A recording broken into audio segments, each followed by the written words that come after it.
Hello friends. आज की इस लेक्चर में हम देखेंगे कि हम किस तरह से AWS की जो सर्विस है राउट 53 उसको यूज़ करते हुए हम अपनी वेबसाइट को कैसे होस्ट कर सकते हैं। तो राउट 53 जो है ये basically highly available and scalable web service है। इसके थ्रू हम अपनी डोमेन को परचेज़ भी कर सकते हैं, DNS राउटिंग भी करवा सकते हैं और हेल्थ चेक भी कर सकते हैं।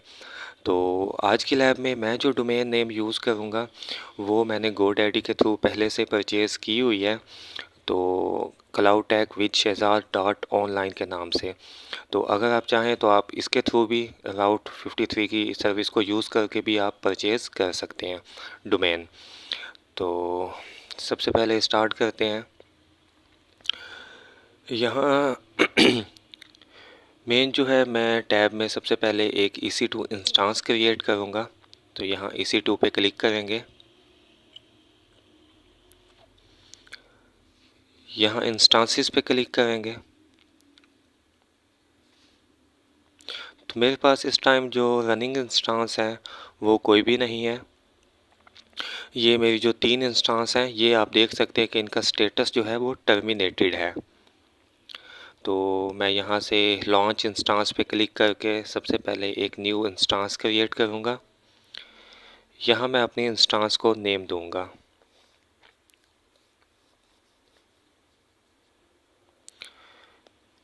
EC2/instance/PHP। इसमें जो हम डेटाबेस यूज़ करेंगे बेसिकली PHP यूज़ करेंगे, PHP का प्रोजेक्ट यूज़ करेंगे और डेटाबेस जो है वो SQL। यहाँ से इंस्टांस टाइप आप कुछ भी रख सकते हैं। फ्री टाइल के लिए T2.micro है, लेकिन मैं अपने केस में इसको T2.medium रखूँगा, जिसमें मुझे 4 GB रैम मिलेगी। यहाँ से आप अपना की पेयर सेलेक्ट कर लें। अगर आपके पास नहीं है तो आप क्रिएट न्यू की पेयर पे क्लिक करके न्यू बना सकते हैं। VPC सेटिंग आप करना चाहें तो डिफ़ॉल्ट कर सकते हैं। यहाँ से अगर आपके पास सिक्योरिटी ग्रुप नहीं बना हुआ तो आप क्रिएट न्यू सिक्योरिटी ग्रुप्स पे क्लिक करेंगे। अदरवाइज़ मेरे पास बना हुआ है तो मैं एग्जिस्टिंग पे क्लिक करके लॉन्च इंस्टांस पे क्लिक कर देंगे।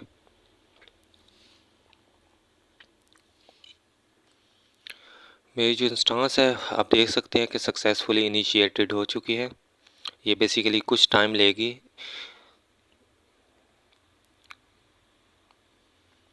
तो आप ये देख सकते हैं कि इसका जो स्टेटस आ रहा है ये अभी पेंडिंग आ रहा है। ये विदिन 1 एंड 2 मिनट्स के अंदर रेडी हो जाएगी जब इसके स्टेटस 2x2 हो जाएंगे।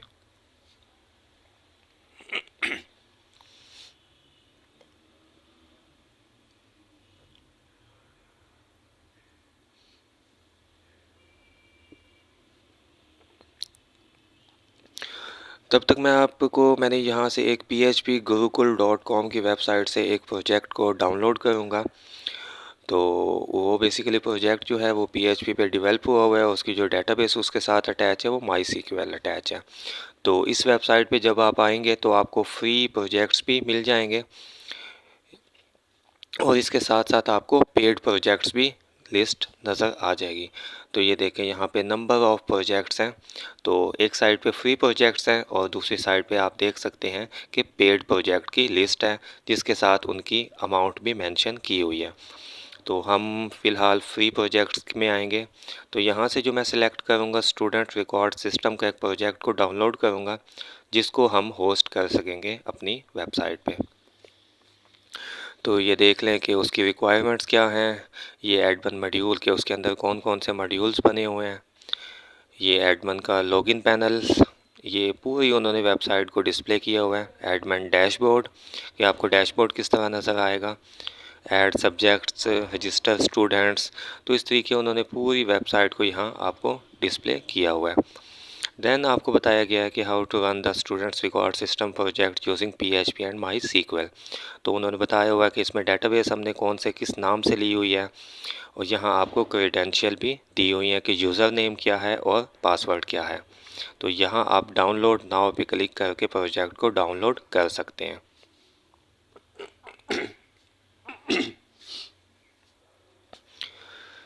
तो प्रोजेक्ट मेरा डाउनलोड हो चुका है।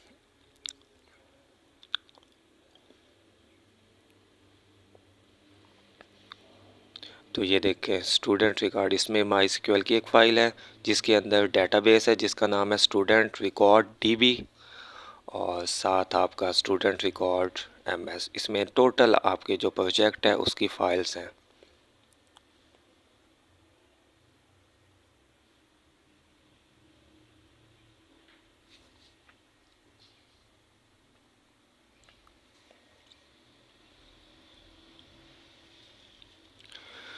यहाँ से चेक करते हैं कि हमारी EC2 इंस्टेंस क्रिएट हो चुकी है या नहीं।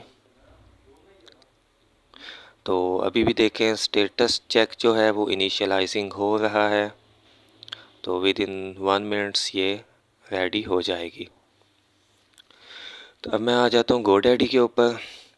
यहाँ मैं आपको दिखाऊंगा कि मैंने जो अपनी परचेज़ की हुई है cloud tech with Shezar dot online के नाम से, मैंने अपनी पहले से एक डोमेन इनसे बाय की हुई है।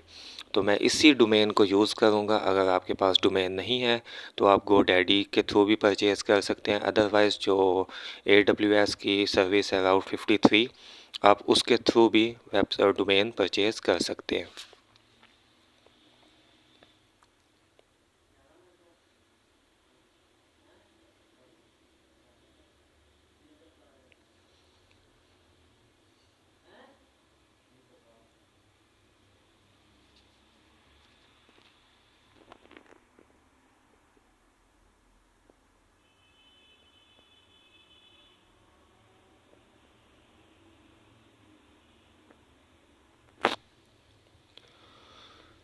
ये मैंने बेसिकली अपनी जो EC2 इंस्टेंस है इसकी यहाँ से पब्लिक IP कॉपी कर ली है।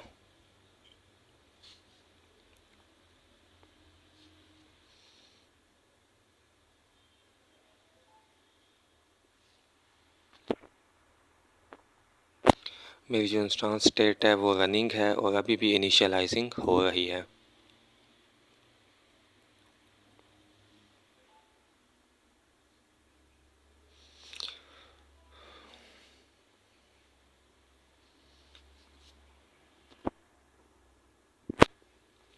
तो ये देखें मेरी जो इंस्टेंस है वो रेडी हो चुकी है, उसका स्टेटस 2x2 चेक पास हो गया है।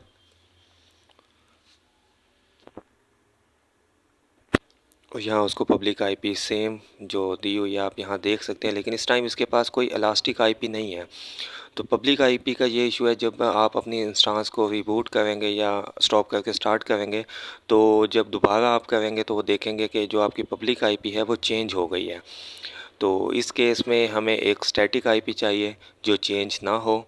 तो हम यहाँ से एक स्टैटिक IP को एलोकेट करेंगे जिसको हम अपनी EC2 इंस्टेंस के साथ अटैच करेंगे, ताकि हमारी जो EC2 इंस्टेंस है वो रिबूट भी अगर हो जाए तो हमारी IP चेंज ना हो। ये देखिए हमारी जो IP है वो हमें एलोकेट हो चुकी है। अब आपको ऊपर सामने नज़र आ रहा है कि वो कह रहे हैं कि आप इसको किसके साथ एसोसिएट करना चाहते हैं। तो फ़िलहाल मैं यहाँ नेम दे देता हूँ।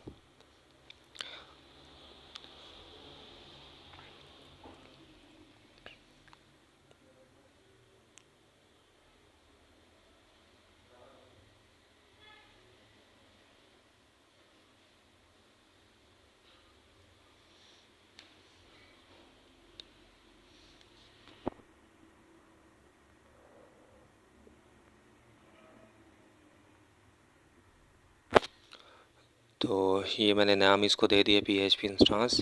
और ये देखें मुझे जो IP मिली है वो 3.226.85.243। मैं इसको यहाँ से कॉपी करके यहाँ पेस्ट कर देता हूँ। ऊपर जो पहले वाली है वो मेरे पास पब्लिक IP है और जो नीचे है ये मेरे पास इलास्टिक IP है जो चेंज नहीं होगी अगर मैं अपने सिस्टम को रिबूट भी कर देता हूँ तो। अब यहाँ वो कह रहे हैं कि एसोसिएट ID इंस्टेंस कोई भी नहीं है कि आप इस IP को किस इंस्टेंस के साथ एसोसिएट करना चाहते हैं। तो यहाँ मैं एसोसिएट पे क्लिक करूँगा और यहाँ से EC2 इंस्टेंस को सिलेक्ट करूँगा। और यहाँ जैसे ही मैंने इंस्टेंस पे क्लिक किया तो मुझे मेरी इंस्टेंस डिस्प्ले हो गई है। आपके पास जितनी भी इंस्टेंसेस चल रही होंगी वो आपको यहाँ डिस्प्ले हो जाएंगी। और यहाँ से मुझे उसकी प्राइवेट IP भी खुद ब खुद असाइन हो चुकी है। तो मैं यहाँ उसको एसोसिएट पे क्लिक कर दूँगा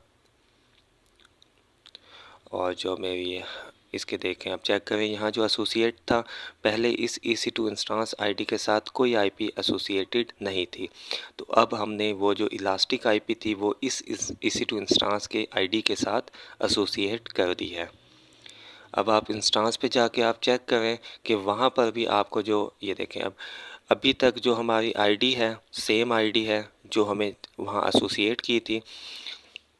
और इस पे आएंगे तो ये इसकी पब्लिक आईपी है जो पहले थी। ये देखें इसकी पब्लिक आईपी, जैसे ही मैं इंस्टेंस को रिफ़्रेश करूँगा अब ये इसकी पब्लिक आईपी चेंज होकर इलास्टिक आईपी आ जाएगी जो मैंने वहाँ से इसको एलोकेट की थी। तो ये देखें, अब पब्लिक आईपी में भी इसकी वही इलास्टिक आईपी आ गई है जो हमने इंस्टेंस को एलोकेट की थी। तो आप यहाँ देख सकते हैं इलास्टिक आईपी पे भी वही आ रहा है, पब्लिक आईपी पे वही आ रहा है जो सेम हमने एलोकेट की थी। अब हम अपनी EC2 इंस्टेंस को कनेक्ट करते हैं, यहाँ से उसकी रिमोट फाइल को डाउनलोड करते हैं। यहाँ गेट पासवर्ड पे क्लिक करेंगे।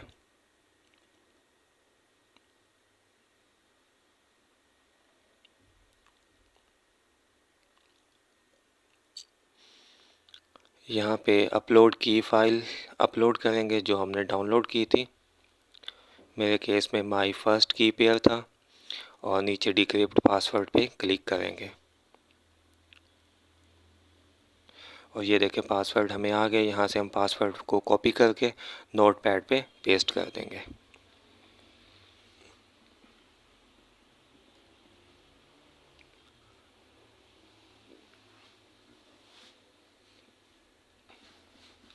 अब मैं जो फ़ाइल डाउनलोड की है डेस्कटॉप वाली उसको ओपन करूँगा, कनेक्ट पे क्लिक करेंगे। यहाँ पे मैंने जो पासवर्ड डिक्रिप्ट किया है वो पेस्ट करूँगा, ओके पे क्लिक करेंगे, यस पे क्लिक करेंगे।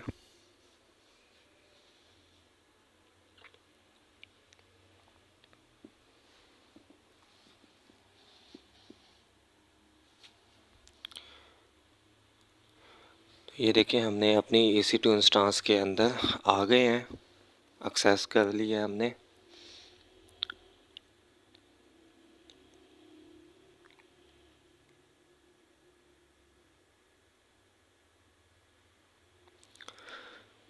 थोड़ा सा वेट करते हैं हमारी इंस्टेंस रेडी हो जाए।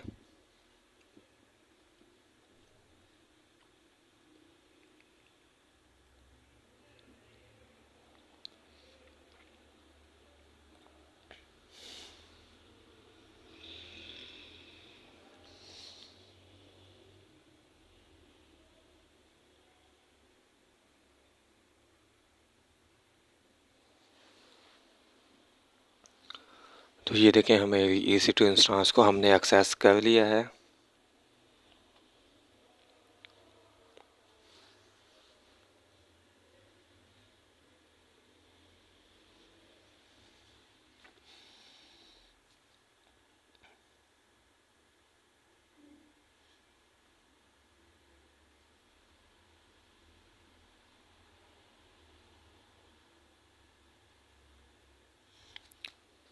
यहाँ भी आपको जो पब्लिक आईपी है वो नज़र आएगी, वो एज ए इलास्टिक आईपी नज़र आएगी जो हमने उसको एलोकेट एसोसिएट की थी।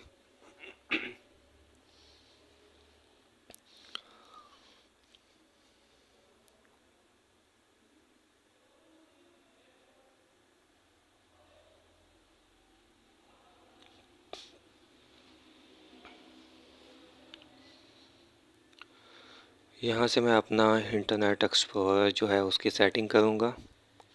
Start without scanning data.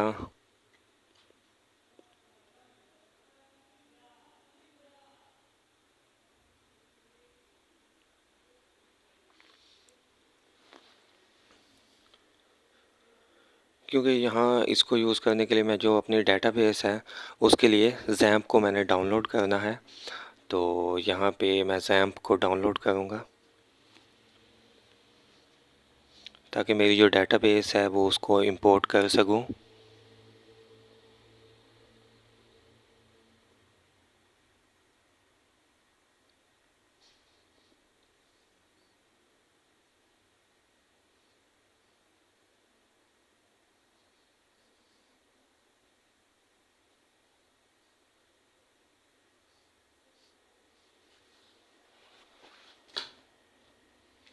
Confirm पे क्लिक करेंगे।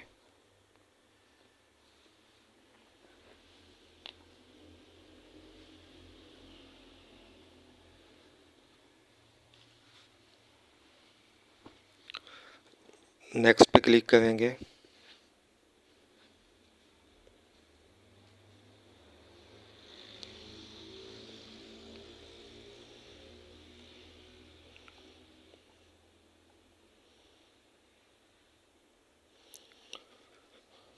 यहाँ से हम इसको फिनिश पे क्लिक करेंगे।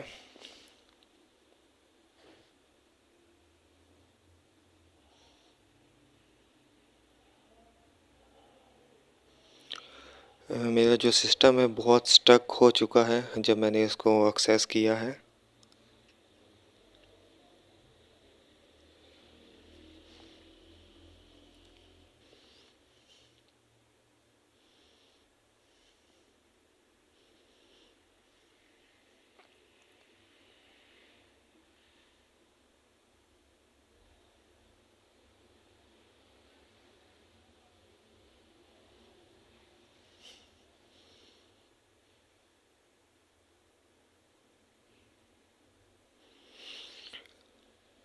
फिनिश पे क्लिक हो चुका है। अब यहाँ मैं इसको डेटाबेस जो इंपोर्ट करनी है उसके लिए ज़ैम्प को डाउनलोड करूँगा।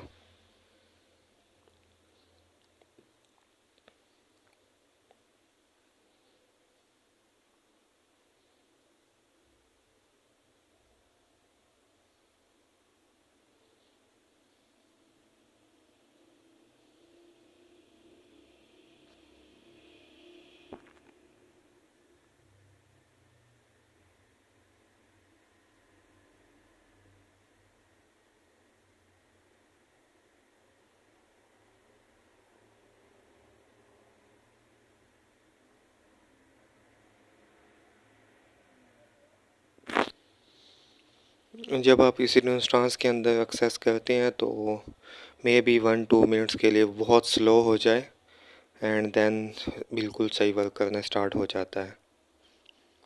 तो ये जैसे ही मैंने इसके एक्सेस किया तो ये बहुत ज़्यादा सिस्टम जो है वो स्लो हो गया है। तो सबसे पहले मैं यहाँ से गूगल क्रोम को डाउनलोड कर लेता हूँ।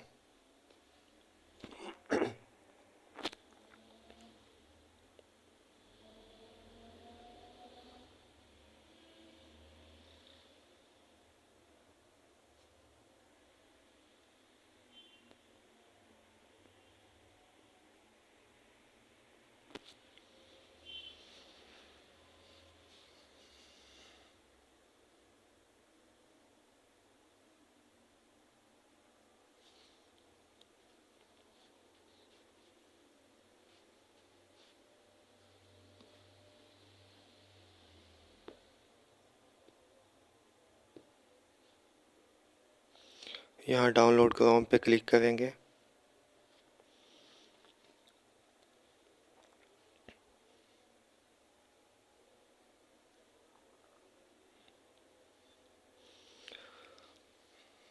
एक्सेप्ट एंड इंस्टॉल इस पे क्लिक करेंगे।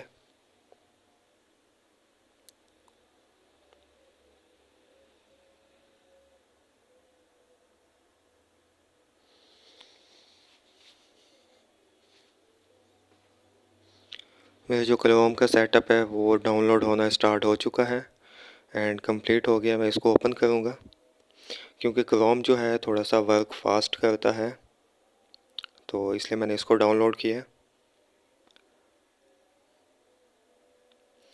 इंस्टॉलेशन मेरी स्टार्ट हो चुकी है।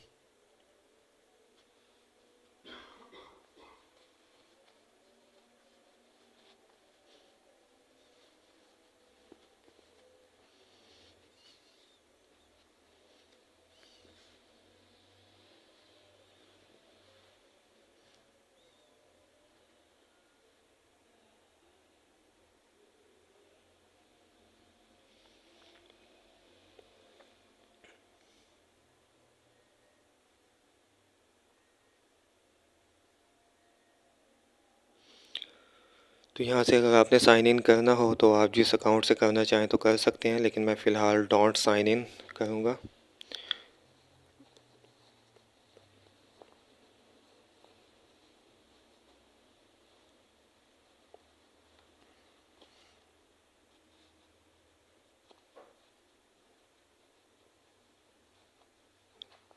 यहाँ से मोर पे क्लिक करें एंड देन नेक्स्ट पे।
यहाँ से मैं ज़ैम्प का सेटअप जो है वो डाउनलोड करूँगा।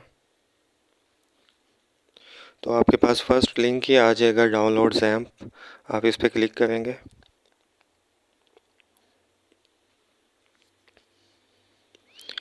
तो यहाँ से आपने जो डाउनलोड करना है वो 8.0.3.30 जो 144 MB साइज़ का है, यहाँ से इसको डाउनलोड कर लें। ये सबसे लेटेस्ट है।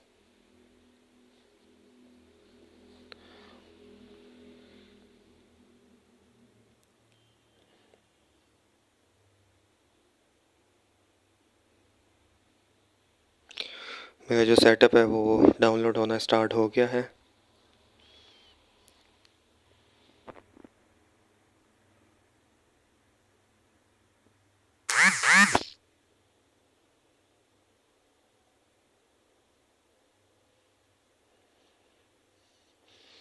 जैसे ही सेटअप फाइनल होता है तो उसके बाद हम इसको इंस्टॉल करेंगे एंड देन हम नेक्स्ट मूव करेंगे।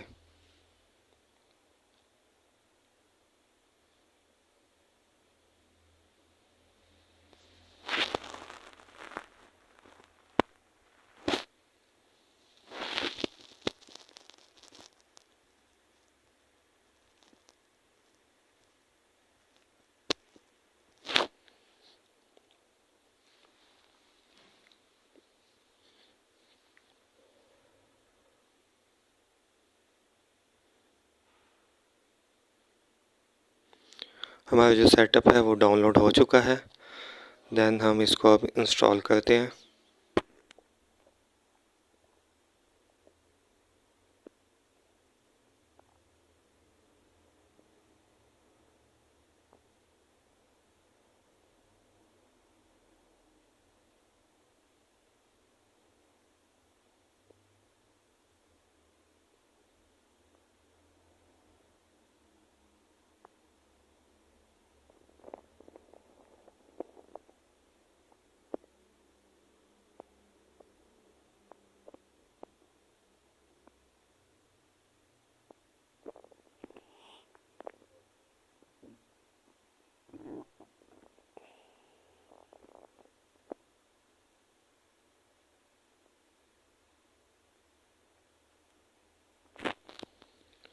यहाँ आप नेक्स्ट पे क्लिक करेंगे।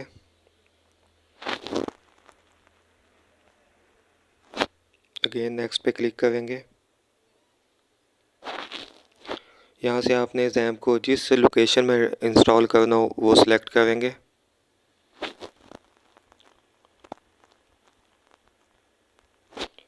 तो मैं इसको प्रोग्राम फाइल्स सी में, और यहाँ मैं एक फ़ोल्डर बनाना चाहता हूँ XAMPP के नाम से, तो मैं चाहता हूँ ये उसके अंदर इंस्टॉल हो।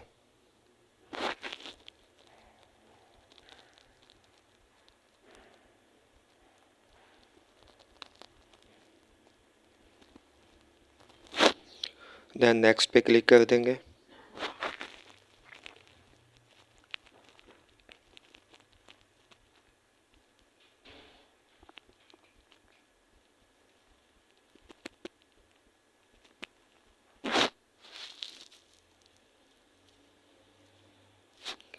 तो हमारा जो XAMPP है वो इंस्टॉलेशन होना स्टार्ट हो चुका है, तो थोड़ा सा वेट करते हैं।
हमारी जो इंस्टॉलेशन है वो कंप्लीट हो चुकी है।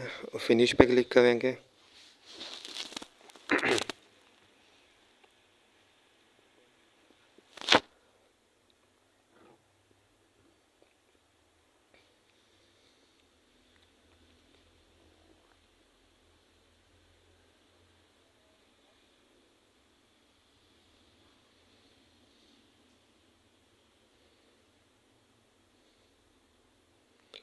और यहाँ पे जो अपाचे की सर्विस है उसको स्टार्ट कर देंगे और देन माई सीक्वल उसको स्टार्ट कर देंगे। तो ये आप ये देखिएगा कि स्टार्ट होने के बाद ये सर्विस क्यू पोर्ट्स भी असाइन हो जाएं एंड देन वो ग्रीन कलर का स्टेटस भी उनका शो होने लग जाए, यानी प्रॉपर स्टार्ट हो जाए इनकी पोर्ट्स।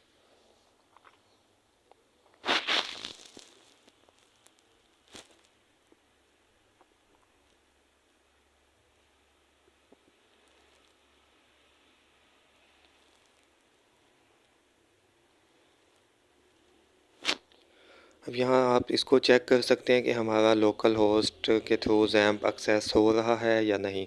तो ये देखिए हमारा जो जैम्प का पेज है वो हमें एक्सेस हो रहा है। तो इसका मतलब है हमारी जो सर्विस है अपाचे की वो बिल्कुल स्टार्ट हो चुकी है।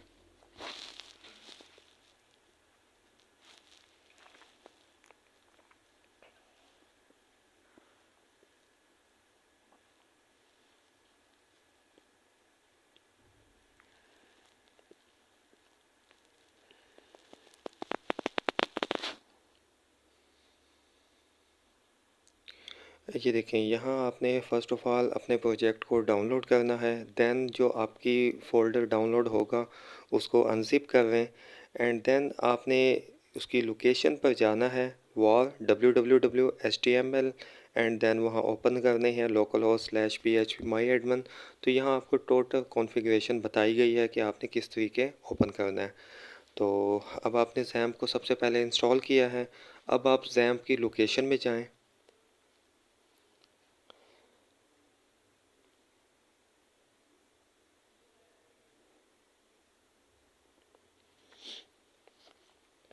तो मैंने जैम्प को इंस्टॉल किया था प्रोग्राम फाइल और उसके अंदर मैंने एक फ़ोल्डर क्रिएट किया था जैम्प के नाम से। तो मैं इस पीसी पे सिलेक्ट करता हूँ, सी ड्राइव पर सिलेक्ट करेंगे एंड यहाँ से मैंने प्रोग्राम फाइल्स पाथ सिलेक्ट किया था इंस्टॉलेशन में, उसको सिलेक्ट करूँगा और यहाँ मैं अपने फ़ोल्डर जो जैम्प के नाम का मैंने बनाया था उसको देखेंगे। तो ये आप देख सकते हैं कि लास्ट में जो फ़ोल्डर है वो जैम्प का हमें नज़र आ रहा है। इस पर क्लिक करेंगे।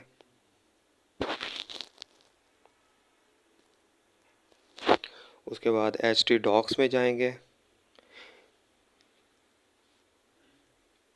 और यहाँ जाके जो मैंने प्रोजेक्ट वो था वो आपने वहाँ से कॉपी करना है जो आपने डाउनलोड किया है और यहाँ आके उस प्रोजेक्ट को पेस्ट कर देना है।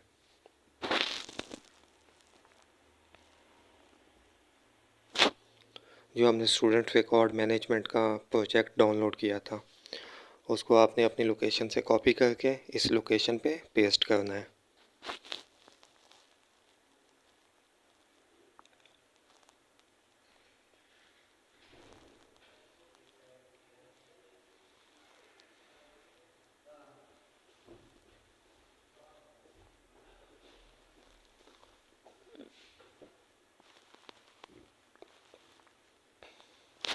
एक बात और, जो आपने प्रोजेक्ट जो भी होता है तो उसको सबसे पहले उसका डैशबोर्ड होता है। कोई भी प्रोजेक्ट हो तो उसका डैशबोर्ड होता है। तो हम क्या करेंगे, यहाँ भी एक डैशबोर्ड के नाम से जो फोल्डर है हम इसका नाम चेंज कर देंगे और अपने प्रोजेक्ट के अंदर जो डैशबोर्ड है उसको यहाँ प्लेस कर देंगे। तो सबसे पहले मैं इस फोल्डर का नाम चेंज कर देता हूँ, आप कोई भी रख दें क्योंकि हमें जो अपने प्रोजेक्ट का डैशबोर्ड है उसको डिस्प्ले करवाना है। तो यहाँ मैं इसका रीनेम कर देता हूँ इसको।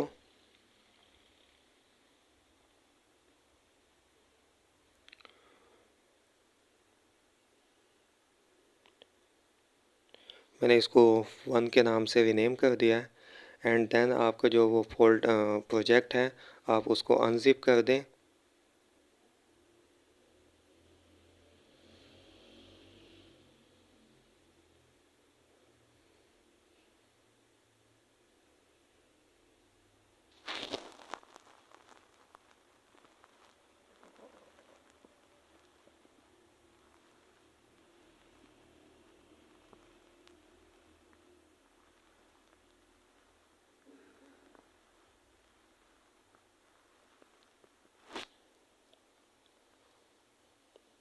इसको इसी सेम लोकेशन के अंदर ही एक्सट्रैक्ट कर दें।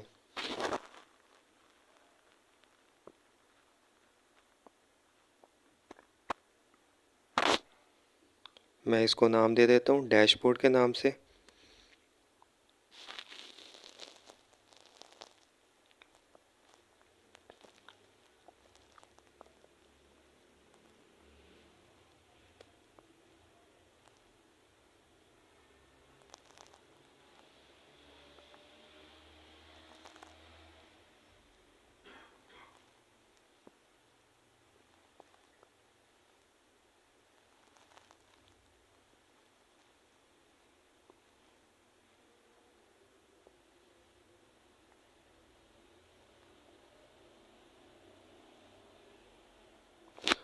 तो मैं इन तीनों फाइल्स जो हैं इनको कॉपी करके बाहर कर देता हूँ, ताकि उसके अंदर वो फिर मुझे नाम आ गया स्टूडेंट रिकॉर्ड मैनेजमेंट सिस्टम, जो मैं ख़त्म करना चाहता हूँ। तो अगेन मैं उन फाइल्स जो 3 थी उनको यहाँ पेस्ट करके और इसको एम्प्टी करके डिलीट कर देता हूँ। मैं इस फ़ाइल को अब डिलीट कर देता हूँ। तो आपने ये ख्याल करना है कि आपके डैशबोर्ड के अंदर जो आपकी फ़ाइल्स हों वो आपको डिस्प्ले हो जाएं। आपने जितनी भी फ़ाइल्स हैं वो अपने डैशबोर्ड में रख लें, या कोई उसको नेम यानी ना असाइन हो। तो फ़िलहाल मैं जितनी भी फ़ाइल्स हैं उनको डैशबोर्ड में रख देता हूँ। अदरवाइज़ सेपरेट फ़ोल्डर्स में भी हों तब भी वो एग्जीक्यूट हो जाएंगी, लेकिन फ़ोल्डर्स के अंदर इस तरह का कोई नेम ना हो जैसे ये डिस्प्ले हो रहा था कि स्टूडेंट रिकॉर्ड मैनेजमेंट सिस्टम, इस तरह का ना हो। तो फ़िलहाल मैंने अपनी जितनी भी फाइल्स थी उनको डैशबोर्ड के अंदर कॉपी करके पेस्ट कर दिया है। और यहाँ पे जो मेरी स्टूडेंट रिकॉर्ड डीबी का नाम है, इसको मैं चेंज कर दूँगा किस नाम से, जो नाम की वहाँ मुझे डेटाबेस मिली है। तो मैं इसको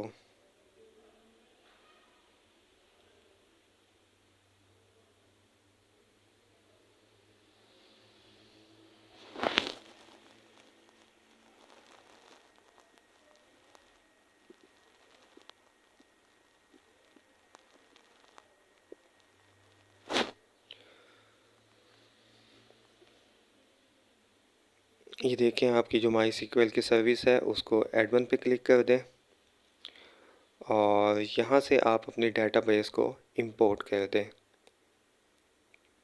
यहाँ इस टाइम आपके पास कोई टेबल नहीं है, तो टेबल आपने जिस नेम से बनाना है वो सारा प्रोसीजर बेसिकली आपका जहाँ से आपने प्रोजेक्ट डाउनलोड किया है वहाँ आपको डिस्प्ले है कि आपने किस नाम से टेबल बनाना है, किस नाम से डेटाबेस बनानी है। तो यहाँ से मैं डेटाबेस का नेम कॉपी कर लेता हूँ और मैं उसी नेम की ही डेटाबेस बनाऊँगा, जो मेरी है स्टूडेंट रिकॉर्ड डीबी के नाम की। तो ये देख लें, हमारी जो डेटाबेस है वो क्रिएट हो चुकी है। डेटाबेस पे क्लिक करेंगे और यहाँ पे हम अपनी उसकी जो प्रोजेक्ट के अंदर फ़ाइल थी उसको इंपोर्ट करेंगे। चूज़ फाइल पे क्लिक करेंगे और यहाँ से हमारी जो माई सीक्वल के नाम की डेटाबेस की फ़ाइल है student record dB dot SQL, इसको सिलेक्ट करेंगे, ओपन पे क्लिक करेंगे और ये देख सकते हैं कि आपकी जो फ़ाइल है वो सिलेक्ट हो गई है। एंड देन इंपोर्ट पे क्लिक कर देंगे।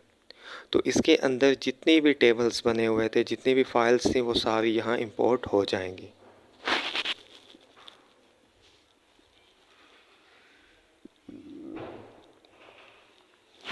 तो ये देखें, हमारी जितनी भी टेबल्स थी, न्यू सिटीज़ की, कंट्रीज़ की, रजिस्ट्रेशन, सब्जेक्ट्स, वो टोटल डाटा हमें यहाँ डिस्प्ले हो रहा है।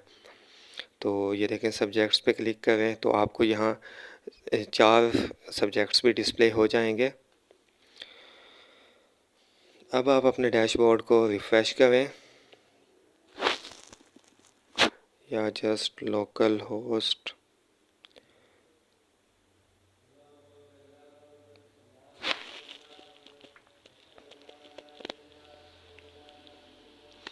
तो ये देखें, आपकी ये जो फ़ाइल है यहाँ से आप इसको स्क्रिप्ट को कॉपी कर रहे हैं, local host slash student record DM, और यहाँ आप इसको पेस्ट कर दें डीएमएस को।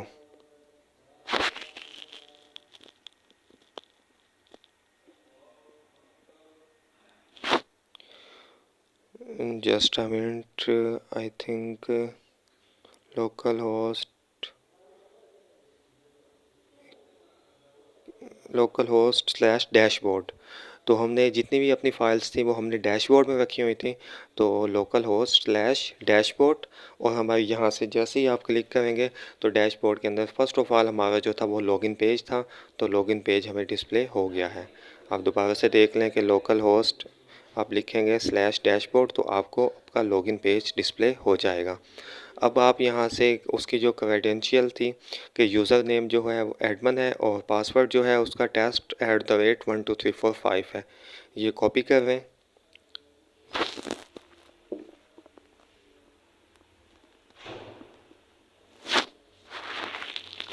लॉगिन पे क्लिक करेंगे तो ये देखिए आपको आपका डैशबोर्ड डिस्प्ले हो गया है। तो इस तरह से हमारे जो भी प्रोजेक्ट्स होंगे वो आप यूज़ कर सकते हैं। किसी को भी कोई भी प्रोजेक्ट आप डाउनलोड कर सकते हैं। अब मैं आपको यहाँ से इसको चेंज भी करके दिखाऊंगा कि अगर आप इसमें कोई डाटा चेंज करते हैं, क्या चेंज करने के बाद भी आपको डिस्प्ले होता है या नहीं। तो इस टाइम जो हमारा व्यू है सब्जेक्ट्स में, ये master of arts, history, geography and sociology और इंग्लिश इसके सब्जेक्ट्स हैं। तो मैं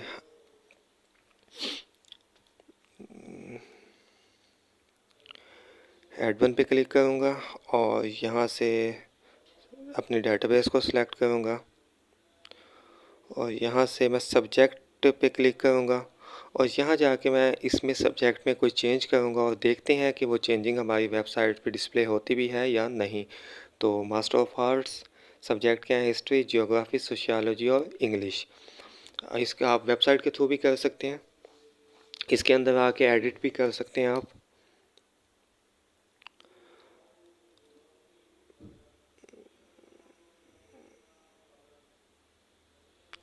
तो ये मैं वेबसाइट पे हूँ, यहाँ से मैं इसको डिलीट कर देता हूँ एक सब्जेक्ट्स की लिस्ट को। तो अब इस टाइम मेरे पास 3 सब्जेक्ट्स हैं। अब देखते हैं क्या डेटाबेस पे भी वो डिलीट हो चुकी है या नहीं, कि हमने जो यहाँ वेबसाइट पे चेंजिंग की है क्या वो हमारे बैक एंड पे चेंज हुआ है या नहीं। जैम पे क्लिक करेंगे, यहाँ से अपने डेटाबेस में जाएंगे, स्टूडेंट रिकॉर्ड डीबी इस पे क्लिक करेंगे, यहाँ से सब्जेक्ट्स पे क्लिक करेंगे और ये देखें आपका जो वो मास्टर ऑफ आर्ट्स था वो पूरी सब्जेक्ट्स की जो लिस्ट है वो आपकी यहाँ से ख़त्म हो गई है। तो इसमें यह है कि आप जितनी भी चेंजिंग करेंगे डेटाबेस के अंदर वो स्टोर होती रहेंगी। इसका मतलब है कि हमारी वेबसाइट जो है वो बिल्कुल वर्क कर रही है। अब यहाँ से आप कोई सब्जेक्ट्स ऐड करना चाहते हैं तो ऐड भी कर देते हैं। अब मैं अगेन वो सब्जेक्ट जो मास्टर ऑफ आर्ट्स था मैं ऐड करना चाहता हूँ, तो मैंने सब्जेक्ट्स ऐड सेलेक्ट किया है ए। मैं जितने भी सब्जेक्ट्स होंगे वो यहाँ सेलेक्ट करूँगा। आप कोई भी नाम अपने सब्जेक्ट्स का सिलेक्ट कर सकते हैं। मैं फॉर एग्जांपल ए, बी और सी और डी को सिलेक्ट करूँगा और देन ऐड सब्जेक्ट्स पे क्लिक करके चेक करते हैं क्या हमारा डाटा। देखें सब्जेक्ट एडिड सक्सेसफुली। तो आप ये देख सकते हैं हमारा जो फोर्थ लाइन है रो, उसमें हमारा रिकॉर्ड इंसर्ट हो गया है। आप इधर आके इसके डेटाबेस में भी चेक कर सकते हैं कि हमारे जितना भी रिकॉर्ड हमने इंटर किया है वो सक्सेसफुली इंसर्ट हो गया है।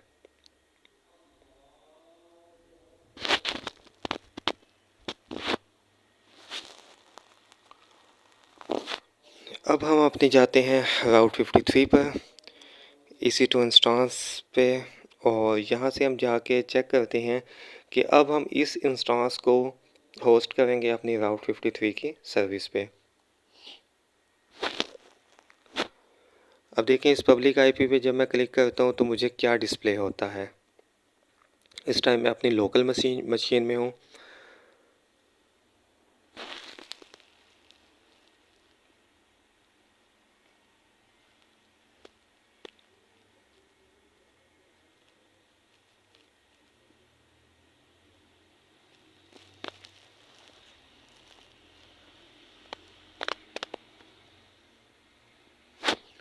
तो ये देखिए अभी साइट कांट रीचेबल।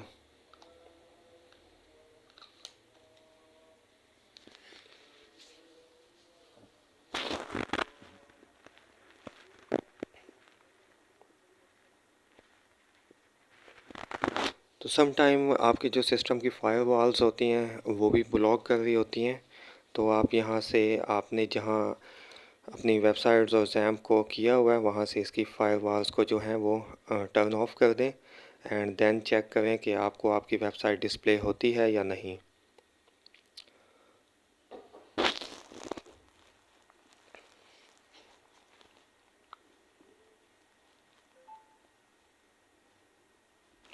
तो ये देखें हमें हमारी जो वेबसाइट है वो एक्सेस हो रही है। तो वो फायरवॉल बेसिकली उसने ब्लॉक किया हुआ था। तो सम टाइम ये इशू भी आ सकता है। तो आप अपनी फायरवॉल्स को टर्न ऑफ कर दें एंड देन आप चेक करेंगे तो आपका वेबसाइट आपको डिस्प्ले हो जाएगी।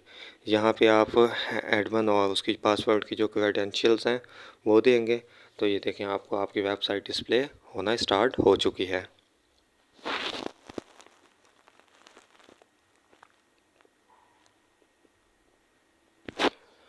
अब ये तो था कि आपने आप वेबसाइट्स को आईपी के थ्रू एक्सेस कर रहे हैं।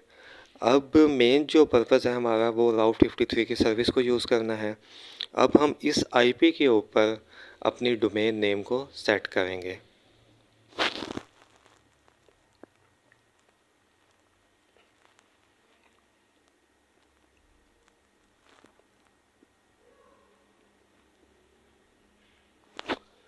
बेसिकली जब आप डोमेन नेम सर्वर्स को ऐड करते हैं अपनी होस्टिंग करते हैं तो वो मिनिमम 2 हॉर्स और उनका जो टाइम पीरियड है वो 48 हॉर्स तक होता है वो उनको अपडेट होने के लिए।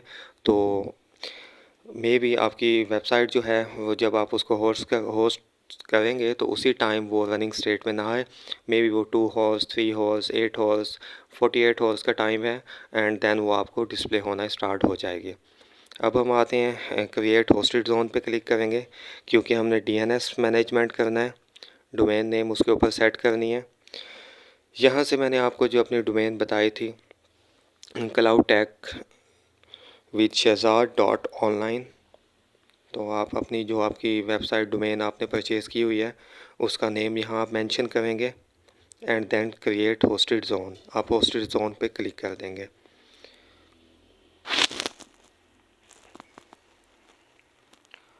तो यहाँ इस टाइम आपके पास एक नेम सर्वर है एक SOA है।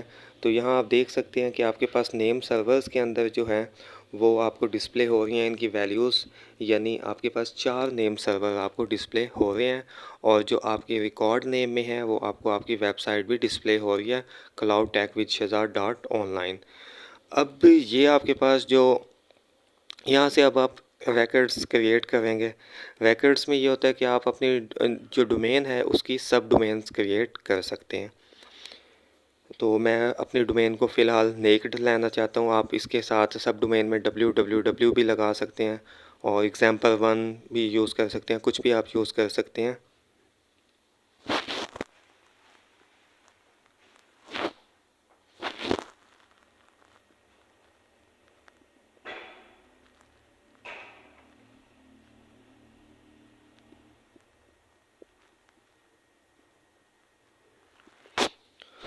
यहाँ से मैं अपनी EC2 इंस्टेंस जो है उसकी IP कॉपी कर लूँगा। यहाँ वैल्यूज़ में हम उसकी IP जो हमने कॉपी की है वो पेस्ट करेंगे। TTL आप 60 रख सकते हैं 30 सेकंड रख सकते हैं। तो मैं अपने केस में 60 सेकंड रखूँगा। राउटिंग पॉलिसी आपको यहाँ से कोई भी सिलेक्ट कर सकते हैं। सी नेम या आप ए राउट ट्रैफिक टू IPv4। तो मैं ए सिलेक्ट करूँगा क्योंकि मैंने IPv4 के थ्रू राउट करवानी है अपनी ट्रैफिक। राउटिंग पॉलिसी में आप कोई भी यूज़ कर सकते हैं वेटेड कर सकते हैं जियो लोकेशन कर सकते हैं लेटेंसी बेस कर सकते हैं फेल ओवर। तो आप कोई भी कर सकते हैं जिसके अकॉर्डिंग आप बनाना चाहते हैं कि आप चाहते हैं जिस साइड पे लेटेंसी आपको सही मिले उस साइड पे पॉलिसी आप कॉन्फ़िगर करना चाहते हैं। तो मैं यहाँ पे सिर्फ सिंपल राउटिंग को कॉन्फ़िगर करूँगा। यहाँ जो हमारा स्टेटस आ रहा है वो फ़िलहाल पेंडिंग स्टेट में है तो ये टाइम लेगा।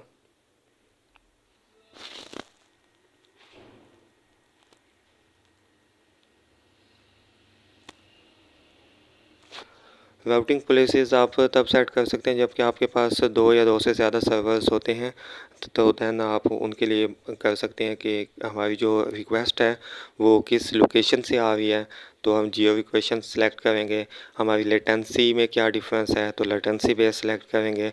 तो इस तरीके आप डिफरेंट वेटेड कर सकते हैं कि हमारी आधी रिक्वेस्ट एक सर्वर पे जाए और आधी रिक्वेस्ट जो है हमारी है वो दूसरी सर्वर पे जाएँ। फेल ओवर कि अगर हमारा एक सर्वर फेल हो जाए तो देन हमारी रिक्वेस्ट जो है वो दूसरे सर्वर पर मेंशन हो। तो यहाँ से ये कॉन्फ़िगर हो गया है, आपका रिकॉर्ड्स जो हैं वो कॉन्फ़िगर हो चुके हैं। अब आपने आपकी जो नेम सर्वर्स हैं इसको आपने जहाँ से डोमेन परचेज़ की है आप उधर जाके उनके नेम सर्वर्स के साथ इसको ऐड कर दें, रिप्लेस कर दें यानी। तो मैंने अपनी जो डोमेन है वो GoDaddy से परचेज़ की हुई है। तो मैं यहाँ जाऊँगा GoDaddy पे अपनी वेबसाइट डोमेन पे जाऊँगा और वहाँ जो नेम सर्वर हैं उनको क्लाउड के नेम सर्वर के साथ रिप्लेस कर दूँगा। तो यहाँ मैनेज जाल पे क्लिक करेंगे।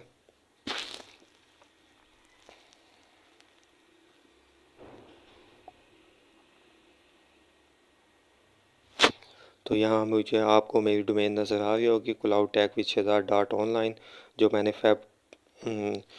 जो एक्सपायर होगी मेरी फेब 25 में। DNS पे क्लिक करेंगे।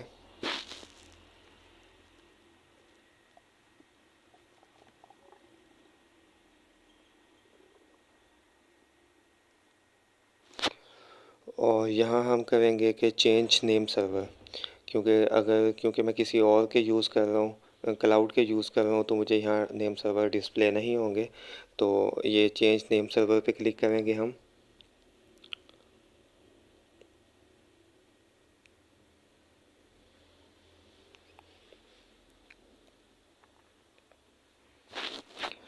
तो यहाँ पे मैं क्योंकि बेसिकली एक दफ़ा लैब पहले परफॉर्म कर चुका हूँ तो I will use my on name server. तो यहाँ ये चार आपको GoDaddy के नेम सर्वर डिस्प्ले हो रहे होंगे, जो बेसिकली दो डिस्प्ले हो रहे होते हैं। तो आपने उनको रिप्लेस करके अपने नेम सर्वर ऐड करने हैं। तो ये भी बेसिकली क्लाउड के थे जो मैं पहले कर चुका था, उसी के थे। अब मैं इनको न्यू जो नेम सर्वर हैं उनसे रिप्लेस कर दूँगा। तो यहाँ आप वन बाय वन कॉपी करके नेम सर्वर्स को पेस्ट करते जाएं।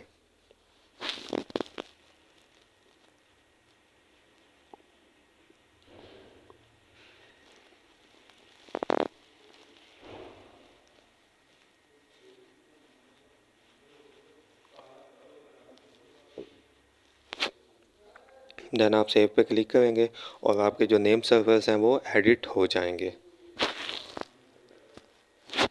कंटिन्यू पे क्लिक करेंगे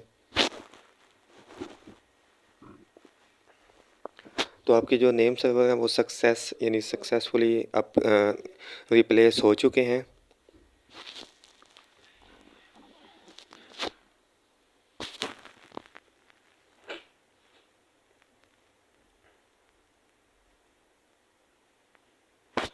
अब आप देखें कि जब हम आईपी के थ्रू आप दे चेक करेंगे तो हमें हमारी जो वेबसाइट है वो डिस्प्ले होगी, लेकिन फ़िलहाल जो हम अपनी डोमेन नेम के थ्रू सर्च करेंगे ये डिस्प्ले नहीं होगी, क्योंकि नेम सर्वर्स को अपडेट होने के लिए कुछ टाइम लगता है। देन ये कुछ टाइम बाद डिस्प्ले होगी। तो देखें जब मैं यहाँ अपनी डोमेन पर इंटर करूँगा तो ये मुझे अभी कुछ डिस्प्ले नहीं होगा, क्योंकि ये कुछ टाइम लेगा। तो मैं थोड़ा सा वेट करता हूँ, देन मैं इस लैब को नेक्स्ट कंटिन्यू करूँगा।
जी हेलो फ्रेंड्स।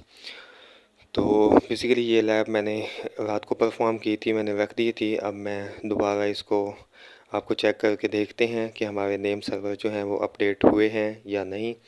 आप डेट भी चेक कर सकते हैं कि मैंने कुछ लैब जो है वो कल परफॉर्म की थी। एंड देन अब मैं आपको सिर्फ चेक करवाने के लिए यहीं से स्टार्ट करूँगा कि ये बेसिकली 8 to 9 हॉर्स इसने लिए हैं। क्यों नेम सर्वर्स को अपडेट होने के लिए मुझे नहीं आइडिया कि कितना टाइम लगा है, लेकिन मैं नेक्स्ट अब 8 से 9 घंटे बाद ये कंटिन्यू कर रहा हूँ। तो अब हम दोबारा यहाँ से ये देख लें आप, नेम सर्वर्स सेम हैं 157 वाले। मैंने कोई चेंजिंग इसमें नहीं की, सेम वही नेम सर्वर हैं जो मैंने लैब परफॉर्म की है, वही मैंने जस्ट अपने स्लीप पे लगा के लैपटॉप को रख दिया था। तो ये तकरीबन 8 से 9 घंटे बाद मैं अब इसको स्टार्ट कर रहा हूँ। अब देखें, अब आईपी के थ्रू जब मैं कॉपी करके आपको दिखाऊंगा तो हमें हमारी वेबसाइट डिस्प्ले होगी। एंड देन जब हम डोमेन के थ्रू भी चेक करेंगे तो हमें हमारी वेबसाइट डिस्प्ले होना स्टार्ट हो जाएगी। तो ये देखें, आईपी के थ्रू हमने हमारी वेबसाइट को एक्सेस कर लिया है। तो अब मैं अपने डोमेन नेम यूज़ करता हूँ, तो इसके थ्रू भी अब ये एक्सेस हो रही है। तो आप भी ये नेम सर्वर्स को अपडेट होने के लिए कुछ टाइम लगता है। तो अगर ना हो रही हो तो आप थोड़ा सा वेट कर रहे हैं। बेसिकली जो मेंशन किया जाता है वो 2 हॉर्स से लेकर 48 हॉर्स तक नेम सर्वर्स अपडेट होने में लगा सकते हैं। तो ये देखें, जब आपने लिखा cloud tech with Shahzad dot online तो हमें हमारी वेबसाइट जो है वो एक्सेस हो रही है। तो ये थी फ्रेंड्स आज की लैब। नेक्स्ट आपने ये कि अपनी लैब को सक्सेसफुली परफॉर्म करने के बाद आपने जो भी इसमें चेंजिंग की है उस मशीन्स को टर्मिनेट कर दें, अदरवाइज़ आपको बिलिंग स्टार्ट हो जाएगी।